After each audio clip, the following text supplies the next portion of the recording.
welcome back. In this video we will learn another very beautiful concept of event handling, that is of inner classes.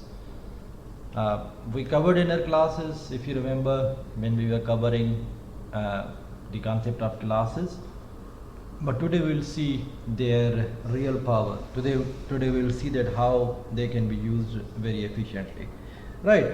So what I'm going to do, rather than having a separate class for handling event, I will have an inner class that will handle event which will be generated by the components which are added to a frame, right? Now because my this inner class demo is extending from frame, which means that it will act like a frame. So in my frame I will have a text field, so I say text field tf equal to new text field. I will have a text field of 40 character, right? And then I will have two buttons. Say for example button, I say b1 equal to new button, it will have label 1, right? And then I will have another button b2, and this will also have label 2, right? And then I also have button b3 equal to new button, and I say this will have this thing, right? Okay, button b4 equal to new button, and I say this will have this side, right? Okay, so we have got these 4 buttons, and you can understand what will be function of each of these buttons. We need to fix imports, right? Okay. All these are okay. Then I'm going to create a constructor, public inner class demo. Inside this constructor I'm going to set layout equal to new flow layout. Don't worry if you do not understand what is the layout for a component, for a container. I'll come back to the concept of layout manager when we'll be covering more components in java.awt and java.swing. But for the time being, you just need to understand this layout manager will actually decide how components will be added to the container. So these are the components, and we will be adding these to a container which is actually frame. It means that we are going to add all these components to the frame, right? Now how components will be sequenced, how they will be kept on a container, it has to be decided by layout manager. There are multiple layout manager in Java. One of them is flow layout, and flow layout simply explains that all the components should be added one after the other, right? Okay, so fix import flow layout. Now I say add text field. Okay, so this text field will be added into frame, and then add button 1, button 1 will be added, add button 2, button 2 will be added. I keep this discussion up to button 2 because if I add more and if I also implement these operation, it will take lot more time. So now I have added all these 3. Then see here, I say class my action list, my action listener, and this implements action listener, right? So you can see this is the inner class. Fix import. So IACTION action listener, LISTENER,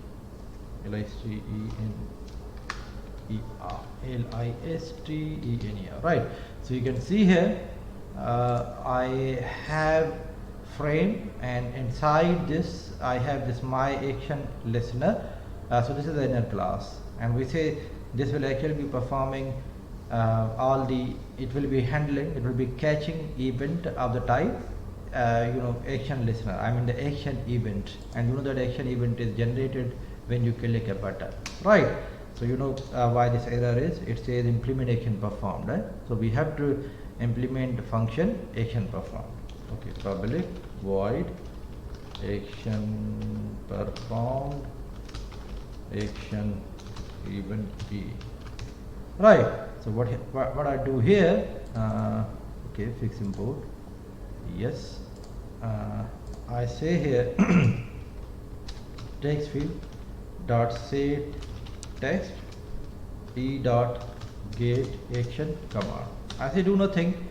Whoever clicks, it will be represented by action event. So by using this E, I'm getting action command. It means I'll be getting label of that button, right? So I say text field dot set text, which means that previous text will be kind of overwritten, right? Now you know that you have added all the components to the container, but still you have not registered all these components to send event to my action listener. So that is the reason why I say add action add action listener on button 1, right? Button 1 dot add action listener, and I say that new my action listener, new action listener, right? So I say if an event is generated by button 1, who will handle it? My action listener, which is actually this inner class, which is inside this outer class, and I say because it implements action listener, so it can handle these events, right?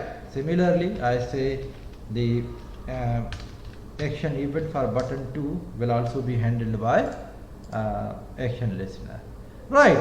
Okay, you can see we have created these 3 components, we have added them to the frame, and then for all these components which will generate action event, we have registered the action listener, and action listener is actually an inner class. So you can see we can have this action listener inside the same class. Okay, the beauty is now because this is inside same class, so you know that inner class will have access to the member variable of outer class. So you can see how easily we are referring to text field.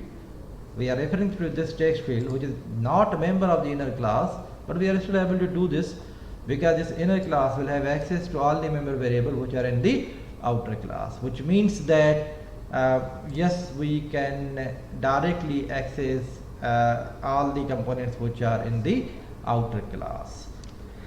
Okay, now this method ends here, this class ends here. Now here I will have public static void name string arg, right? I say this is my inner class demo, right? Inner class demo equal to new inner class demo, right? I should name it frame because this really is a frame. So frame dot set, come on, frame dot set title. I gave it title inner class demo, and then frame dot set size. I can set size by passing dimension object, or I can directly pass width and height, right? So width I say 300, height I say 300, right? And then I say frame dot set visible true. We need to make it visible, otherwise it will not be visible, right? So you can see in this class I handle even by using inner class. Run file, yes, you can see here I have this text field here. I have 1 and 2. If I click on 1 it should display 1 here, but it is not displaying. Don't know why. Yeah, it is displaying, but the size is small. Size of the frame is small. You can see 1, so 1 displayed, 2 is displayed, 1 is displayed, 2 is displayed, right? I think you can use the simple technique to implement the functions of equal to and functions of plus. You can make a very small fancy calculator just by checking if it is plus, then you will kind of store the value inside the variable. If it is maybe if I if I quickly make an effort, string, I can say operand 1 equal to initially, or maybe I can make it integer operand 1, initially I say it is 0, right? So here now you will compare if e dot get, they have a method source, if e dot source, if e dot get action command modifier get when, oh yeah, we have get, we have source, if e dot get source, if e dot get source equal to, if it is equal to say for example plus, if it is equal to b3, if it is equal to b3, then you will perform the it is button 3, and when you click plus, you know that you have to store the first operand, and the first operand should be currently in the text field. So you can write here, if e dot get source, if e dot get source equal to button 3, then you will say that operand 1 equal to, I mean this value, operand 1 equal to integer dot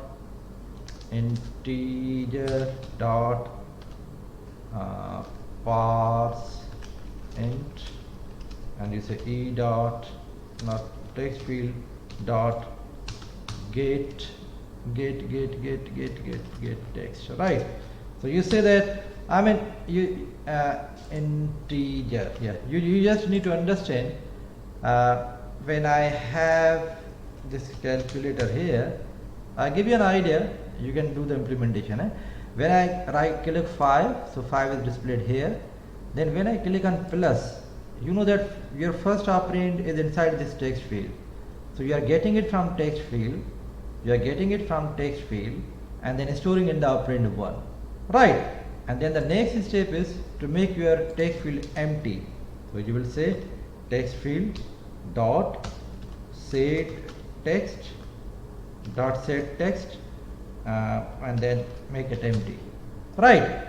So if this is button 3, which means if it is equal to plus, then we fetch the first operand, store it into operand 1 after performing casting. You know, inside integer class we have got parse int, which actually converts a string into integer, right?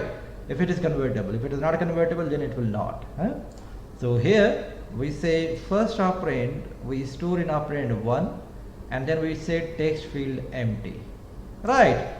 Now else if e dot get source equal to button 4, which means that now inside the text field we will have second operand, and if someone is clicking equal to, by that time operand 1 should already have first operand, and then operand 2 should be in text field, so you can get second operand. I can write here integer operand 2, this is also initially equal to 0, so I can write here if you are clicking equal to, then operand 2 equal to integer dot parse int, and whatever you currently have inside text field, we get it. And then because someone has clicked equal to, it means that we got second operand from the text field, first operand should already be in operand 1. Now we need to write here integer sum equal to operand 1 plus operand 2, right?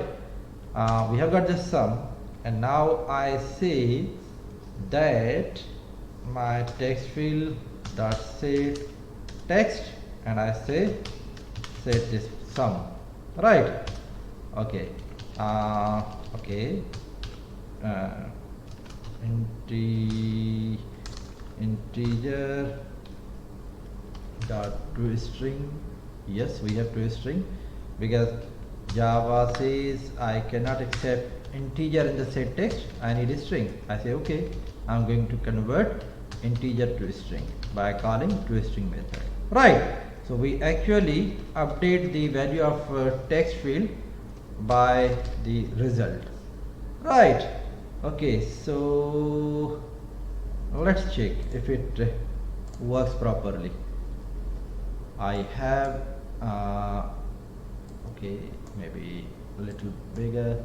I say, oh, I have not added plus and equal to. I need to add them, and I also need to set action listener to them. So I can add button 3. I also need to add button 4, right? And then I say B3 and B4.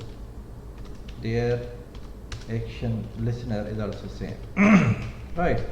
So B3, B4, right?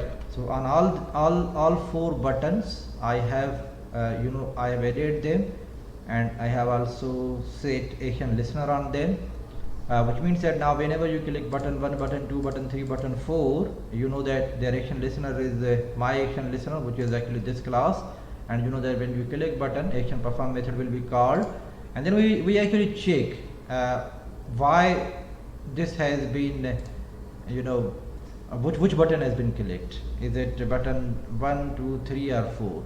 We also need to update these. If it is button 1 or button 2, we have to do nothing, just set the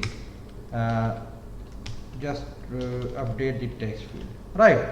Else, if it is button 3 will come here, if it is button 4 will come here, but if it is button 1 or button 2, we do nothing, we just update the text field. So text field dot set text equal to e dot get action command, which means that we will get label from the button, and then just write it into the text field. Okay, now it should have all these 4 buttons. So you can see I have all these 4 buttons. Okay, right. So I say 1 plus 2 equal to 3. Wow, excellent. Cancel. Let's run it again. Right. It's a very simple thing. In a 20-minute video, I cannot make a complete calculator, but this seems good enough, huh?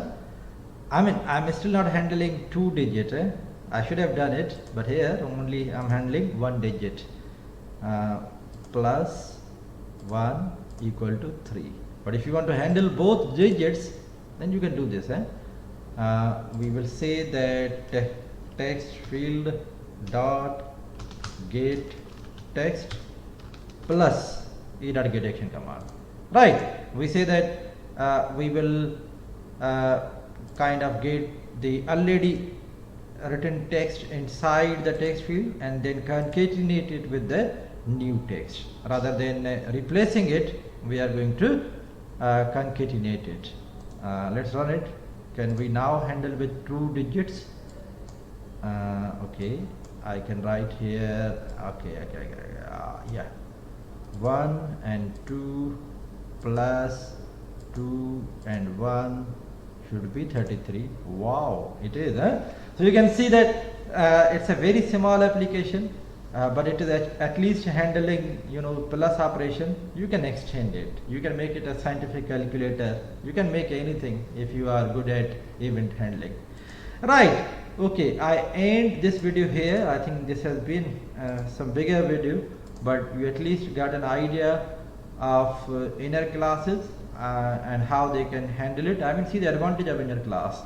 Now while sitting in this class, I can very easily access text field, operand 2, operand 1, although they are member variable of outer class. But if I keep this class as a separate class, then accessing all these text field, B4, B3, accessing them would have been a nightmare. I mean, then you would have to make all these member variables as static, and then you could access them. But because now I have kept it as an inner class, I can seamlessly access all these member variable of the outer class. So I end this video here. When I come back, I will have one last video which will be for anonymous classes. You will see that even this name of the class is not required for the inner class. Thank you very much.